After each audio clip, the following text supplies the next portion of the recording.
Hi all, നമ്മളിന്ന് ഈ video ചെയ്യുന്നത് നമ്മുടെ എല്ലാവരുടെയും മൊബൈലിൽ ഹിഡൻ ജെം ആയിട്ട് കിടക്കുന്ന ഒരു ആപ്ലിക്കേഷനെ കുറിച്ച് പറയാനാണ്. അതായത് ഗൂഗിൾ ഡ്രൈവ്. ഗൂഗിൾ ഈ 15 GB ഫ്രീ ഓഫ് കോസ്റ്റിൽ നമുക്കൊരു സർവീസ് പ്രൊവൈഡ് ചെയ്യുമ്പോൾ നമ്മളാരും അത് യൂസ് ചെയ്യാറില്ല. അപ്പോൾ നമ്മളത് ഇത്ര സിമ്പിളായിട്ടുള്ളൊരു ആപ്ലിക്കേഷൻ എങ്ങനെയാണ് യൂസ് ചെയ്യേണ്ടത് എന്നുള്ളതാണ് നമ്മൾ ഈ വീഡിയോയിലൂടെ പറയുന്നത്.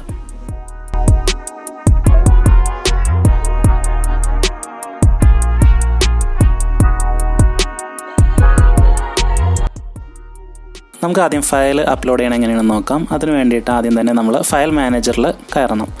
അതിനകത്ത് ആവശ്യമുള്ള ഫയൽ സെലക്ട് ചെയ്തതിന് ശേഷം നമ്മൾ ഷെയറിൽ ക്ലിക്ക് ചെയ്തിട്ട് അതിനകത്ത് നിന്ന് ഗൂഗിൾ ഡ്രൈവ് സെലക്ട് ചെയ്യുക. ഇനി ആദ്യമായിട്ടാണ് നമ്മൾ ഗൂഗിൾ ഡ്രൈവിലേക്ക് ആക്സസ് ചെയ്യുന്നതെന്നുണ്ടെങ്കിൽ ഈ ഒരു സ്ക്രീനിൽ ഇത് കാണാൻ പറ്റും. അതിൽ എലോ ക്ലിക്ക് ചെയ്യുക.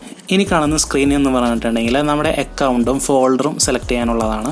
അതിനകത്ത് നമ്മൾ ഏത് അക്കൗണ്ടിലെ ഡ്രൈവിലേക്കാണ് നമ്മൾ ഈ ഡാറ്റ അപ്ലോഡ് ചെയ്യുന്നത് അത് സെലക്ട് ചെയ്യുക. അതേപോലെ തന്നെ നമുക്ക് ഒരു ഫോൾഡർ നെയിം അതും സെലക്ട് ചെയ്ത് കൊടുക്കുക.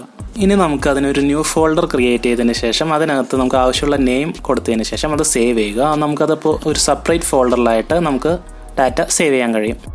അപ്പോൾ ഇങ്ങനെയാണ് നമ്മളൊരു ഫയൽ ഗൂഗിൾ ഡ്രൈവിലേക്ക് അപ്ലോഡ് ചെയ്യുന്നത്. അടുത്തതായി എങ്ങനെയാണ് ഫയൽ ആക്സസ് ചെയ്യുന്നതെന്നും അതുപോലെ തന്നെ അതിൽ നിന്ന് എങ്ങനെയാണ് നമ്മളൊരു ഫയൽ ഷെയർ ചെയ്യണതെന്നും നമുക്ക് നോക്കാം. നമ്മൾ നേരത്തെ ക്രിയേറ്റ് ചെയ്ത പിക്സ് എന്ന ഫോൾഡർ ഇവിടെ നമുക്ക് കാണാൻ പറ്റും. അത് ഓപ്പൺ ചെയ്ത് കഴിഞ്ഞാൽ നമുക്ക് അതിനകത്ത് നമ്മൾ അപ്ലോഡ് ചെയ്ത ഫയൽസും കാണാൻ പറ്റും. ഇനി ആ ഫയലിൻ്റെ ഓപ്ഷൻസ് ക്ലിക്ക് ചെയ്ത് കഴിഞ്ഞാൽ നമുക്ക് ഇത്രയും ഫങ്ഷണാലിറ്റീസാണ് അതിനകത്ത് കാണാൻ കഴിയുക. ഇനി അതിനകത്ത് നമുക്ക് ഇപ്പോൾ ഷെയർ ചെയ്യണമെന്നുണ്ടെങ്കിൽ ഷെയറിൽ ക്ലിക്ക് ചെയ്യുക. അതുപോലെ തന്നെ ലിങ്കാണ് ഷെയർ ചെയ്യേണ്ടതെന്നുണ്ടെങ്കിൽ കോപ്പി ലിങ്ക് അതിൽ ക്ലിക്ക് ചെയ്യുക. അങ്ങനെ ഒരുപാട് ഓപ്ഷൻസ് നമുക്ക് ഇതിനകത്ത് അവൈലബിൾ ആണ്.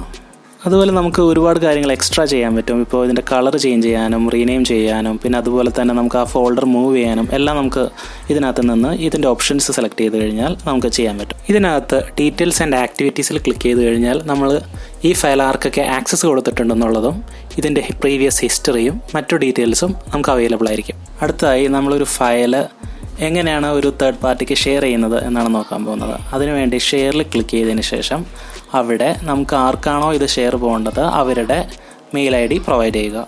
ഇനി നെക്സ്റ്റ് ഓപ്ഷൻ അവർ ഏത് തരത്തിലുള്ള ആളാണ് എന്ന് സെലക്ട് ചെയ്യലാണ്. അതായത് നമുക്കത് റീഡ് ഓൺലി ആയിട്ടാണോ അല്ലെങ്കിൽ അവർക്ക് എഡിറ്റ് ചെയ്യാനുള്ള പെർമിഷൻ കൊടുക്കുന്നോ അല്ലെങ്കിൽ ഇതിൽ കമൻറ്റ് ചെയ്യാൻ പറ്റുന്നോ അതാണ് അടുത്ത 3 ഓപ്ഷനായിട്ട് കിടക്കുന്നത്. ഈ വ്യൂവർ കമൻറ്റർ എഡിറ്റർ എന്നുള്ളത് എന്താണെന്ന് മനസ്സിലാകാൻ ഞാൻ 3 ഫയൽസും 3 തരത്തിലാണ് കൊടുത്തിരിക്കുന്നത്. ആദ്യത്തെ ഫയൽ വ്യൂവറായി, രണ്ടാമത്തേത് കമൻറ്ററായി, മൂന്നാമത്തെ ഫയൽ എഡിറ്ററായിട്ടും സെലക്ട് ചെയ്തിരിക്കുന്നു.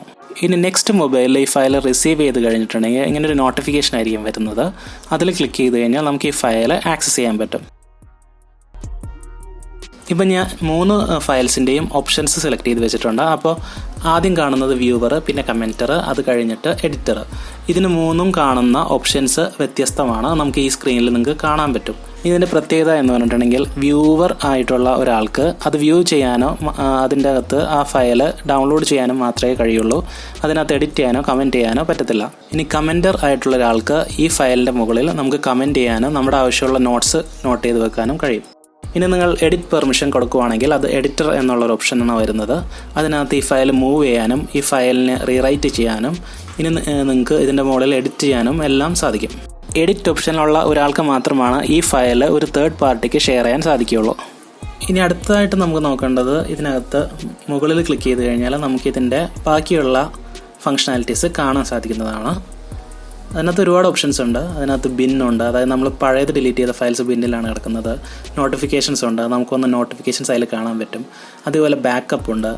ബാക്കപ്പ് എന്ന് വെച്ചിട്ടുണ്ടെങ്കിൽ നമ്മുടെ ഫോണിൻ്റെ ബാക്കപ്പ്, ഫോട്ടോസ്, കോൺടാക്ട്സ് അതെല്ലാം ബാക്കപ്പ് ചെയ്യുന്നത് അതുവഴിയാണ്. നമ്മൾ സെറ്റിങ്സിൽ ആദ്യം കാണുന്നത് അപ്ഗ്രേഡ് സ്റ്റോറേജ് എന്നൊരു ഓപ്ഷനാണ്. അതായത് നമുക്ക് 15 GB ആണ് ഗൂഗിൾ ഫ്രീ ഓഫ് കോസ്റ്റ് നമുക്ക് തരുന്നത്. ചിലർക്ക് ഈ ഫോട്ടോസും വീഡിയോസും എല്ലാം അപ്ലോഡ് ചെയ്ത് കഴിയുമ്പോൾ നമുക്ക് ഇത് തികയാതെ വരും. അങ്ങനെയാണ് നമുക്ക് ഈ സ്റ്റോറേജ് നമുക്ക് അപ്ഗ്രേഡ് ചെയ്യാൻ സാധിക്കുന്നതാണ്. അത് 100 GB 150 GB അങ്ങനെ പല പ്ലാനുണ്ട്. ഇയർലി പ്ലാനാണ്. നമുക്ക് വേണ്ട അത്ര ക്യാഷ് അടച്ചു കഴിഞ്ഞാൽ നമുക്ക് അവർ ഇയർലി ഈ സർവീസ് പ്രൊവൈഡ് ചെയ്യുന്നതാണ്. അതുപോലെ തന്നെ നമുക്ക് ക്യാഷ് അതിൻ്റെ സൈസ് ഡിഫൈൻ ചെയ്യാൻ പറ്റും, അത് ക്ലിയർ ചെയ്യാനും പറ്റും. അതിനുള്ള 2 ഓപ്ഷൻസാണ് താഴെ കാണുന്നത്. അതുപോലെ തന്നെ നമുക്ക് ഇതിൻ്റെ തീം സേവ് ചെയ്യാൻ പറ്റും.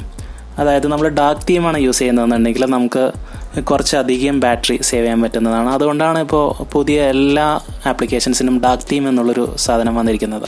കണ്ടില്ലേ, ഇത്ര സിമ്പിളായിട്ടുള്ളൊരു ആപ്ലിക്കേഷൻ ആയിരുന്നു ഗൂഗിൾ ഡ്രൈവ്. ഈ വീഡിയോ കണ്ട എല്ലാവരും ഇനി മുതൽ ഗൂഗിൾ ഡ്രൈവ് മാക്സിമം യൂസ് ചെയ്യാൻ ശ്രമിക്കുക. ഈ വീഡിയോ ഇഷ്ടമായെങ്കിൽ അത് മറ്റുള്ളവരിലേക്ക് എത്തിച്ച് ആ ഗൂഗിൾ ഡ്രൈവിൻ്റെ പ്രത്യേകതകൾ അവരിലേക്ക് എത്തിക്കാൻ ശ്രമിക്കുക.